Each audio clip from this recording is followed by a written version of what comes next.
আগের দিন বলেছি বাবার কাছে এসেছি বাবার পুকুরে স্নান করব বলে। এখানে পুকুরটা বেশ বড় ছিল।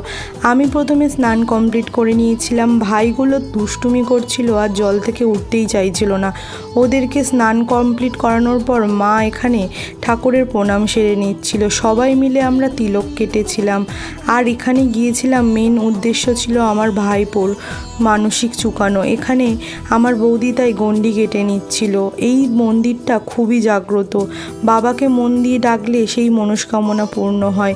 কত লোকের ভিড় জমে এখানে, কতজন এখানে বাজি বাজনা নিয়ে আসে, তার কিছু ঝলক রইল আপনাদের কাছে। এই সব কমপ্লিট করার পরে আমরা মুড়ি আর ঘুগনি খেয়ে নিয়েছিলাম দুপুরে। এবার আমাদের বাড়ি ফেরার পালা। বাড়ির সবাই মিলে একসাথে হৈ হৈ করে বাড়ি ফিরছিলাম। পরিবারের সবাই বাবার কাছে পুজো দিয়ে মন ভালো হয়ে গেছে। কেমন লাগলো ভিডিওটা কমেন্টে জানাবেন।